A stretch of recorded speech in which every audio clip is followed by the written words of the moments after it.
Assalamualaikum warahmatullahi wabarakatuh. Selamat pagi anak-anak. Selamat Selamat pagi. pagi, Bu. Selamat pagi, Bu. Selamat pagi. Wah, semangat ya. Terima kasih ya semuanya. Saya harap pada saat pembelajaran berlangsung, semua murid harus mengaktifkan kamera dan menonaktifkan mic. Dan juga diperbolehkan menyalakan mic apabila ada yang ingin ditanyakan maupun disampaikan. Nah, sebelum memulai pelajaran, kita berdoa dulu ya. Dimohon perwakilan satu anak untuk memimpin doa. Saya Bu. Ya, silakan Hasan. Baiklah, Bu Guru dan teman-teman, marilah sebelum memulai pelajaran pada pagi hari ini, baiknya kita berdoa.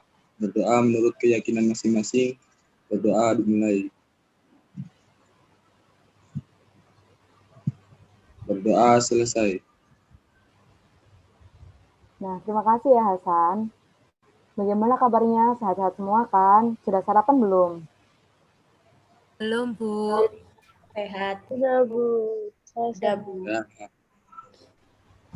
Alhamdulillah ya, sehat semua. Kalau begitu, sudah siap mengikuti pelajaran semua ya?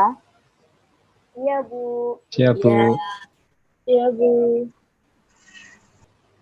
Oh ya, apakah ada yang tidak masuk hari ini? Tidak Ya. ada, Bu. Tidak ada, Bu. Iya. Oke, alhamdulillah ya, semua sehat. Jangan lupa tetap jaga kesehatan meskipun di rumah.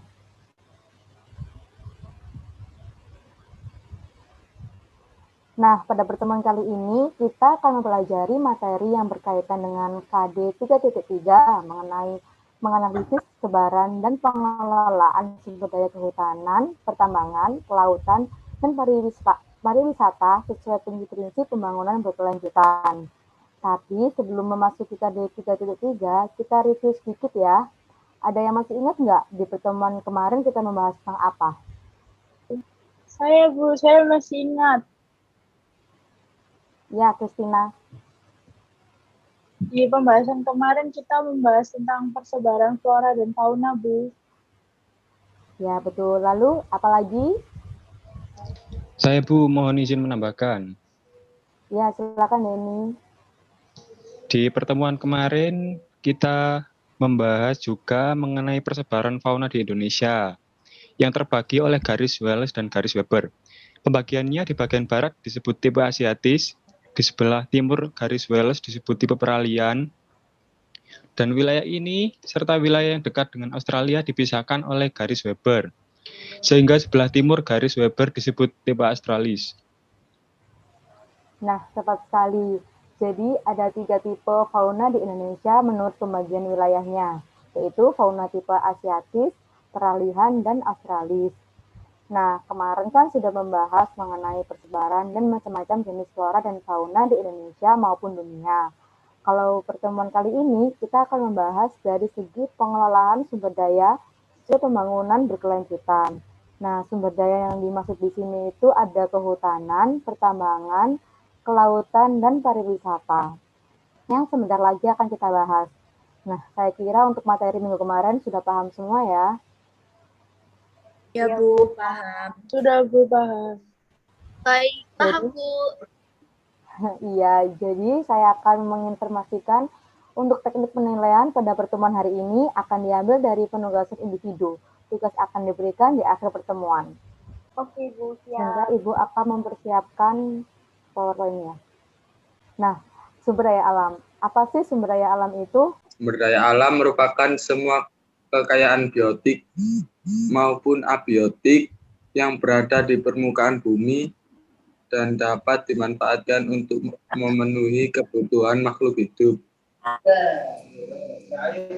Iya, jawaban dari Anisma dan Hasan tadi sudah benar ya. Nah, kalau begitu Ibu akan sedikit menjelaskan mengenai sumber daya alam. Jadi, apa sih sumber daya alam? Nah, sumber daya alam ini merupakan sumber daya. Nah, sumber daya ini merupakan sebagai bahan atau keadaan yang dapat digunakan manusia untuk memenuhi kebutuhan hidupnya. Jadi, sumber daya alam ini merupakan sesuatu yang ada di sekitaran kita yang dimanfaatkan untuk berbagai kepentingan dan kebutuhan hidup manusia agar dapat hidup lebih sejahtera. Nah, faktor sumber daya alam di Indonesia ini sangat melimpah karena memiliki 3 faktor, yaitu letak geologis, letak astronomis, dan juga luas wilayah. Nah, untuk letak geologis ini, Indonesia bertempat pada pertemuan lempeng-lempeng, sehingga memiliki banyak gunung berapi dan tambang mineral. Lalu untuk letak astronomisnya, Indonesia berada di daerah tropis, sehingga curah hujan dan temperaturnya udaranya tinggi, air melimpah, dan tanahnya subur. Lalu untuk luas wilayahnya, Indonesia sendiri sepertiga wilayahnya merupakan daratan dan 2/3-nya berupa lautan, sehingga kekayaan laut dan darat sangat melimpah. Selanjutnya, sumber daya alam ini akan terbagi ya berdasarkan jenisnya ada 2, yaitu sumber daya alam organik dan sumber daya alam non-organik. Nah, untuk sumber daya alam organik sendiri itu bahannya berupa makhluk hidup, contohnya seperti tumbuhan dan hewan. Nah, untuk kegiatan yang berhubungan dengan sumber daya alam organik ini meliputi kehutanan, peternakan, perikanan, dan juga pertanian. Lalu untuk sumber daya alam non-organik, bahannya berupa benda mati, dapat berupa benda padat, cair, dan juga gas. Nah, kegiatan yang berhubungan dengan sumber daya alam non-organik ini adalah pertambangan. Sumber daya alam itu kalau dibagi berdasarkan sifatnya ada 3, sumber daya alam yang dapat diperbarui, sumber daya alam yang tidak dapat diperbarui, dan sumber daya alam yang tak terbatas jumlahnya. Untuk sumber daya alam yang dapat diperbarui ini itu SDA-nya itu dapat tersedia kembali dalam waktu yang cukup cepat, seperti hewan dan tumbuhan yang akan selalu mengalami pertumbuhan pertambahan walaupun kita sering menggunakannya. Lalu untuk sumber daya alam yang tidak dapat diperbarui, ada sumber daya alam yang perbentukannya ini membutuhkan waktu yang sangat lama dan lambat ya, membutuhkan waktu jutaan atau ratusan juta tahun, misalnya minyak bumi, gas alam, dan juga batu bara. Lalu sumber daya yang tidak terbatas jumlahnya ini yaitu sumber daya alam yang tidak akan pernah habis meskipun dipakai dalam jumlah banyak, seperti sinar matahari, arus air laut, dan udara. Izin bertanya, Bu. Iya, silakan. Ada yang mau bertanya? Apabila sumber daya alam yang tidak dapat diperbarui itu habis, apakah sumber daya itu tidak akan ada lagi? Lalu, apakah tidak ada cara untuk menggantikannya? Iya, terima kasih buat pertanyaannya. Untuk jawabannya ada, tapi yang jelas tidak lagi memakai SDA yang sama lagi seperti sebelumnya. Nah, caranya itu dengan menemukan alternatif lain. Karena seiring berkembangnya zaman, manusia akan semakin kreatif dan inovatif. Mereka akan selalu mencari cara untuk mendapatkan memenuhi kebutuhan hidupnya. Seperti contohnya pada energi biomasa. Biomasa ini merupakan energi yang dibuat untuk bahan bakar yang didapat dari sumber alam yang dapat diperbarui. Contohnya mengubah sampah organik menjadi bahan bakar gas. Karena penelitian ini diteliti oleh Institut Fraunhofer untuk rekayasa interfacial dan bioteknologi IGP di Stuttgart, Jerman. Kita lanjut ya untuk materi selanjutnya.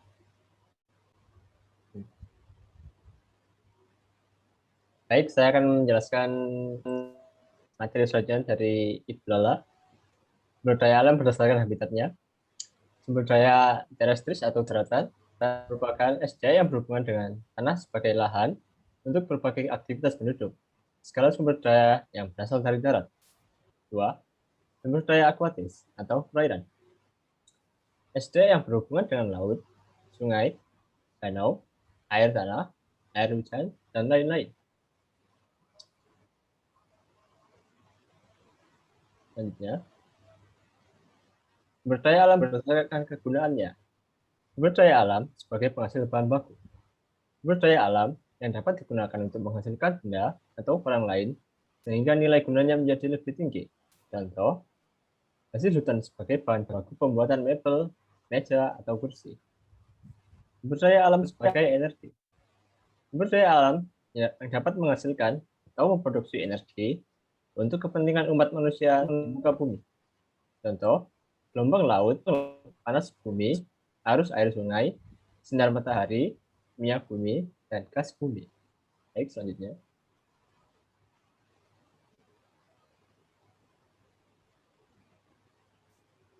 Dari sini, apa ada yang ingin ditanyakan?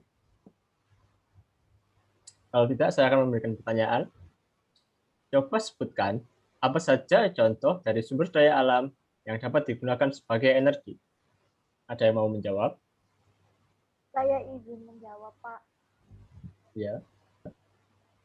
Jadi salah satu contoh sumber daya alam yang dapat digunakan sebagai energi yaitu contohnya adalah gelombang laut.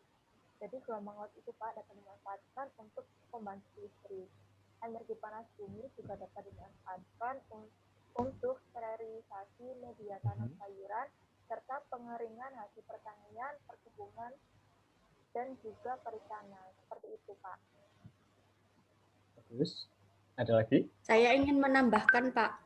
Ya. Arus sungai, energi panas matahari atau panel surya, dan energi angin juga dapat dimanfaatkan untuk pembangkit tenaga listrik, Pak. Bagus. Tepat sekali. Jadi, saya anggap kalian sudah mengerti, maka saya akan melanjutkan ke bab selanjutnya.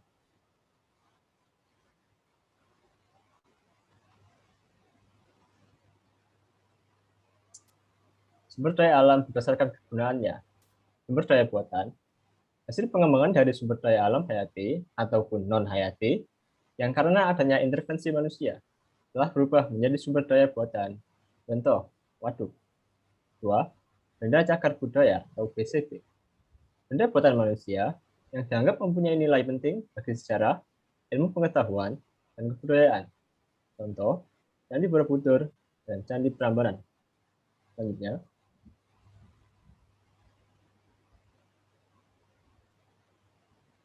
di bawah ini adalah contoh sumber daya alam di Indonesia, meliputi sumber daya hutan, sumber daya laut, dan sumber daya tambang. Baik, selanjutnya. Sumber daya hutan.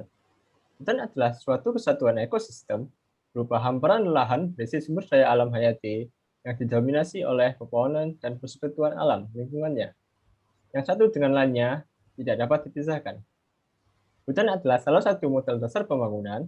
Oleh sebab itu, pemanfaatan hutan harus dilakukan secara ekofisiensi. Artinya, tidak merusak ekosistem, pengambilan secara efisiensi, dan memikirkan kelangsungan dan kelanjutan sumber daya hutan tersebut. Pembangunan berkelanjutan memiliki tujuan untuk mewujudkan kelestarian sumber daya hutan sehingga mendukung kesejahteraan manusia. Ada yang mau bertanya? Saya izin bertanya, Pak. Ya, Saudara Hasan. Apakah semua hutan itu memiliki manfaat yang sama? Maksudnya, apakah tidak ada hutan yang memiliki manfaat khusus untuk ini saja atau untuk itu saja? Ada yang ingin menjawab? Saya mau izin menjawab, Pak. Mau bantu jawab. Ya, Saudara Justina. Jadi yang saya tahu hutan itu ada 3 jenisnya berdasarkan fungsi pokok. Satu ada hutan konservasi, hutan lindung, sama hutan produksi. Nah dari 3 jenis ini, hutan memiliki manfaatnya sendiri-sendiri, seperti contohnya hutan konservasi. Dalam hal ini, ada kawasan suaka alam. Kawasan ini biasanya itu buat pelestarian tumbuhan, hewan, kayak gitu-gitu, sama pengawetan keanekaragaman tumbuhan. Terus kawasan ini tuh sebagai pelindung sistem penyangga kehidupan, pengawetan keanekaragaman jenis tumbuhan dan satwa, serta pemanfaatan secara lestari sumber daya alam hayati dan ekosistemnya. Selain itu, hutan konservasi juga ada tanaman buru. Kawasan hutan ini ditetapkan sebagai tempat wisata berburu dengan syarat-syarat tertentu seperti kondisi jumlah individu satwa yang diburu dalam populasinya, terus musim berkembang biaknya, batas umur satwa yang boleh diburu, lamanya perburuan dan wilayah jelajahnya, jumlah maksimum individu yang boleh diburu, dan jenis peralatan perburuan yang digunakan. Bagus. Oh, seperti itu ya, Christina. Terima kasih. Jadi bagaimana, Sama, Hasan? Apa sudah cukup jelas, Saudara Hasan? Sudah, Pak. Bagus.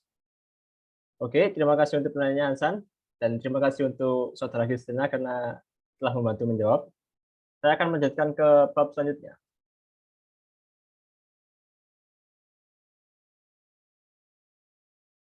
Sumber daya tambang. Pertambangan adalah rangkaian kegiatan dalam rangka upaya pencarian, penambangan atau penggalian, pengolahan, pemanfaatan, dan penjualan bahan galian, meliputi mineral, batu bara, panas bumi, dan migas. Meliputi kegiatan teknologi dan bisnis yang berkaitan dengan industri pertambangan, mulai dari prospeksi, eksplorasi, evaluasi, penambangan, pengolahan, pemurnian, pengangkutan, sampai pemasaran, serta kegiatan pasca tambang. Risiko aktivitas pertambangan meliputi risiko kerja dan risiko terhadap lingkungan dan masyarakat di area pertambangan tersebut. Untuk meminimalisir risiko kerja, setiap pengelola tambang wajib menaati ketentuan keselamatan dan kesehatan kerja sesuai dengan Peraturan Menteri ISDM Nomor 2006 Tahun 2018 dan UU Nomor 4 Tahun 2009 tentang pertambangan mineral dan batu bara. Selanjutnya, di bawah ini merupakan peta persebaran sumber daya tambang di Indonesia. Sampai di sini ada yang ditanyakan? Belum ada, Pak. Ada, Pak. Baik. Kalau begitu Bapak ingin bertanya, menurut Undang-Undang Nomor 11 Tahun 1967, bahan galian tambang dibagi menjadi berapa? Ada yang bisa menjelaskan secara satu-satu? Saya, Pak. Ya, Saudara Risma. Jadi bahan galian menurut UU nomor 11 tahun 1967 dibagi menjadi 3, yaitu ada galian golongan A. Contoh bahan galiannya itu seperti minyak bumi, batu bara, dan juga gas alam. Nah, bahan galian golongan ini itu merupakan barang yang strategis untuk menjamin perekonomian negara, dan sebagian besar hanya diizinkan untuk dimiliki oleh pemerintah. Bahan galian strategis digolongkan untuk kepentingan pertahanan, keamanan, dan juga perekonomian negara. Terima kasih. Yap, benar sekali. Ada yang lain? Saya, Pak. Iya, Saudara Devinda. Ada bahan galian golongan B. Bahan galian ini disebut galian vital. Bahan galian vital digolongkan untuk dapat menjamin hajat hidup orang banyak dan dikelola oleh swasta yang diizinkan negara. Contohnya adalah yang pertama itu emas, perak, platina, air raksa, dan intan. Yang kedua ada besi, mangan, krom, dan wolfram. Yang ketiga ada yodium, bom, clear, dan belerang. Yang keempat ada kriolit, fluorspar, dan arit. Yang kelima ada korundrum, zirkon, dan pasir kuarsa. Gus, ada yang bisa menjelaskan golongan terakhir? Saya, Pak, izin menjawab. Ya, Yang terakhir ada golongan C. Ya, Bahan galian golongan C merupakan bahan galian yang tidak termasuk golongan A dan B dan digunakan untuk industri. Contohnya yang pertama ada kapur, pasir, marmer. Yang kedua ada kaolin, granit, andesit, batu tulis, dan batu apung. Yang ketiga ada asbes, grafit, magnesit, fosfat, dan alit. Serta yang terakhir yang keempat ada tawas, oker, leusit, dan gipsum. Baik, tepat sekali. Terima kasih untuk Saudara Arisma, Saudara Devinda, dan Saudara Septian Teni yang sudah mau menjawab. Jadi, seperti itu ya, minyak bumi, batu bara, dan gas alam itu milik negara. Jadi, tidak diperbolehkan bagi perusahaan swasta untuk mengeksploitasi bahan galian tersebut. Baik, selanjutnya, sumber daya kelautan. Sumber daya laut adalah sumber daya yang meliputi ruang lingkup yang luas, yang mencakup kehidupan laut, baik flora dan fauna, mulai dari organisme mikroskopis hingga paus pembunuh dan habitat laut, mulai dari perairan dalam sampai ke daerah pasang surut, daerah pantai, dataran tinggi, dan daerah muara yang luas. Di dalam laut, ada potensi sumber daya laut berupa ikan, bahan tambang, hutan mangrove, terumbu karang, dan lain-lain. Selanjutnya, pengelolaan kelautan di Indonesia.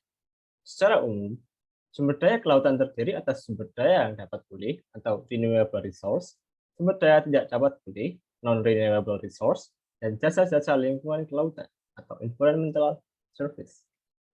Sumber daya dapat pulih terdiri dari berbagai jenis ikan, udang, rumput laut, termasuk kegiatan budidaya pantai dan budidaya laut atau marikultur. Sumber daya tidak dapat pulih meliputi mineral, bahan tambang ataupun galian, minyak bumi, dan gas bumi. Sedangkan yang termasuk jasa lingkungan kelautan adalah pariwisata dan perhubungan laut. Bahwa ini merupakan peta persebaran daya laut di Indonesia. Mohon dicermati.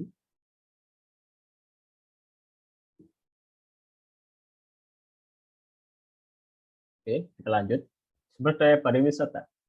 Sektor pariwisata di Indonesia saat ini dinilai efektif peranannya dalam menambah devisa negara. Hal tersebut tidak terlepas dari perkembangan kebutuhan pariwisata tidak hanya di Indonesia, namun di seluruh dunia.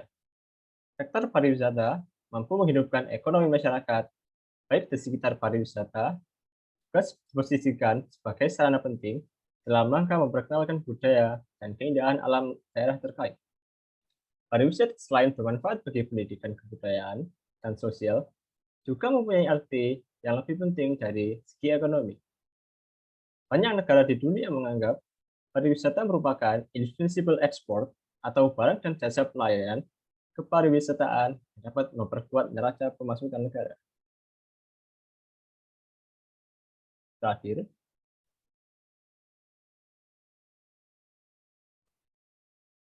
bahwa ini merupakan peta persebaran sumber daya pariwisata di Indonesia. Sekali lagi, mohon dicermati. Oke, karena kalian sudah mengerti, untuk menambah pemahaman kalian terhadap potensi sumber daya, saya ingin berdiskusi mengenai apa saja keunggulan, kelemahan sektor pariwisata di Indonesia. Saya bagi menjadi dua kelompok. Kelompok pertama, Syafa, Mehmet, dan Hasan akan membahas dari segi kelemahan kelompok. Kedua, Christina, Jenny, Devinda, dan Arisma membahas dari segi keunggulan. Saya beri waktu 3 menit untuk berdiskusi teman sekelompok. Kalian bisa berdiskusi melalui WhatsApp grup dengan teman kalian. Nanti kita bahas bersama di room ini. Baik, diskusi dimulai.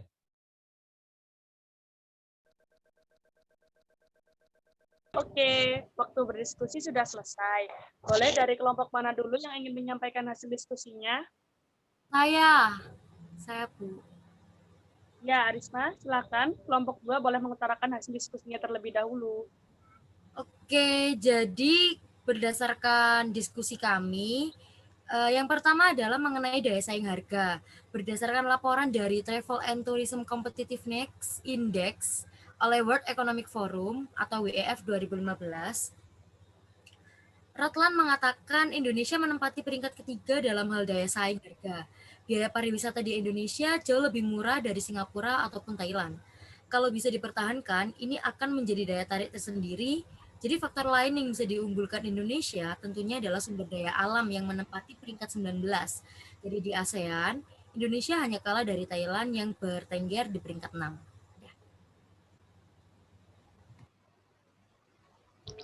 Saya izin menambahkan jawaban dari kelompok 2, Bu. Pariwisata di Indonesia juga memiliki budaya dan warisan bersejarah yang sangat kaya dan memiliki keuntungan yang meningkat dengan keberadaannya. Saya izin menambahkan lagi jawabannya. Selain itu, wisata Indonesia menjadi tren yang dapat mengundang investasi asing masuk ke dalam Indonesia dan dapat meningkatkan GDP negara Indonesia. Serta Indonesia yang memiliki banyak culture ini dapat menjadi keunggulan bagi Indonesia di sektor pariwisata, seperti yang saat ini terlihat jelas, yaitu kebudayaan Bali yang mulai dikenal banyak wisatawan dari mancanegara. Nah, tepat sekali. Terima kasih untuk kelompok 2 yang sudah menjelaskan keunggulan sektor pariwisata di Indonesia. Dari sini dapat diketahui beragamnya sumber daya yang dimiliki Indonesia menjadikan Indonesia memiliki potensi besar dalam kemajuan sektor pariwisatanya. Tetapi selain keunggulan dari sektor pariwisata, Indonesia juga masih ada kekurangannya. Untuk mengetahui apa saja kekurangannya dimiliki Indonesia, dalam sektor pariwisatanya? Bisa kita dengarkan dari kelompok 1. Silahkan. Saya Bu mau menjawab. Ya, Hasan. Sektor pariwisata di Indonesia memiliki kelemahan, yaitu adapun kelemahan pariwisata Indonesia ada di pelayanan infrastruktur wisata. Kurangnya infrastruktur akses yang menuju tempat pariwisata harus diatasi dengan membangun terus akses jalan dan infrastruktur penunjang seperti hotel, restoran, dan lain sebagainya, Bu. Saya ingin menambahkan juga, Bu. Ya, Jadi menurut Safa. kelompok kami, selain itu untuk kesehatan dan higienitas, Indonesia menempati peringkat 109 dari 141 negara yang disurvei oleh WEF. Nah, buruknya faktor kebersihan dan kesehatan ini bisa dijumpai di berbagai destinasi wisata di tanah air kita. Misalnya tidak memadainya fasilitas seperti toilet. Begitu pula untuk teknologi informasi dan komunikasi. Indonesia itu juga hanya ada di peringkat ke-91, kalah dari Namibia, Botswana, Vietnam, serta Trinidad dan Tobago. Jadi kelemahan lain Indonesia ada di masalah kerusakan lingkungannya. Seperti itu, Bu. Iya, apakah ada lagi yang mau menambahkan dari kelompok 1? Sudah, Bu, sudah cukup dari kelompok 1. Baik. Ya, selain keunggulan yang sudah disebutkan sebelumnya, pariwisataan Indonesia juga masih kurang dari kebersihan dan kesehatan dengan tidak memadainya fasilitas toilet, adanya masalah kerusakan lingkungan, serta pembangunan infrastruktur yang kurang memadai. Nah, sekarang mungkin sampai sini saja pembahasan kita mengenai pengelolaan sumber daya di Indonesia. Apakah dari kalian ada yang ingin ditanyakan atau masih kurang paham dengan penjelasan yang sudah saya paparkan? Sudah paham, Bu. Sudah paham. Oke, baiklah. Nah, itu tadi mengenai pembahasan dari pembelajaran kita hari ini.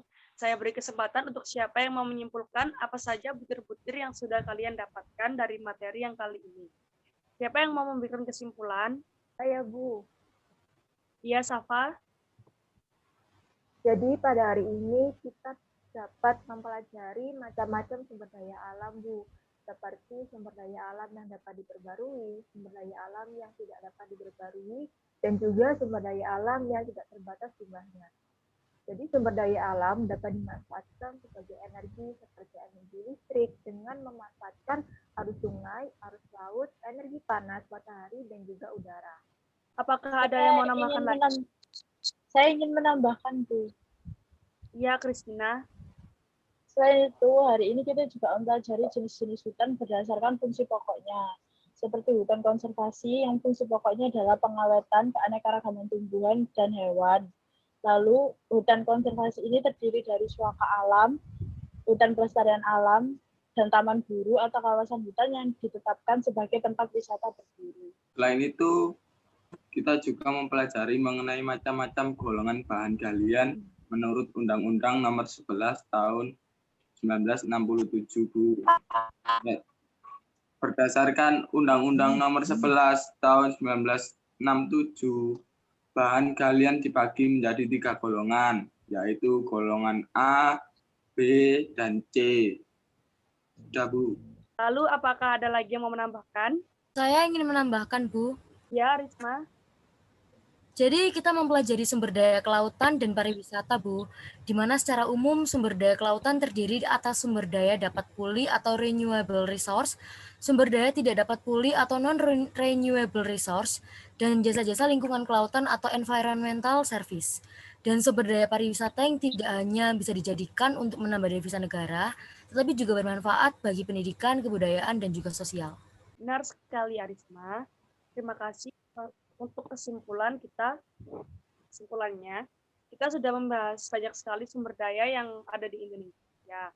Nah, dari sini dapat kita ketahui bahwa Indonesia memiliki sumber daya yang dapat dikelola sesuai dengan prinsip-prinsip pembangunan berkelanjutan. Sekiranya dari pembelajaran hari ini, apakah ada yang belum paham? Ya, ada, Bu, sudah paham. Sebelum saya lanjutkan untuk pemberian tugas, boleh diperiksa di kolom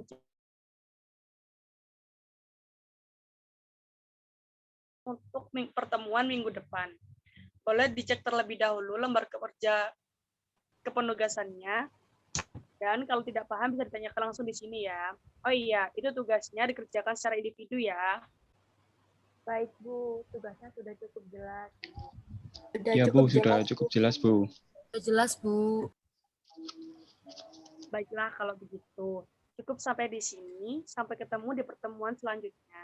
Kita akan membahas KD 3.4 mengenai ketahanan pangan nasional, penyediaan bahan industri, serta potensi energi baru dan terbarukan di Indonesia. Saya akhiri. Wassalamualaikum warahmatullahi wabarakatuh. Selamat pagi anak-anak. Salam warahmatullahi Waalaikumsalam warahmatullahi wabarakatuh. Selamat pagi Bu. Terima kasih Bu. Bu.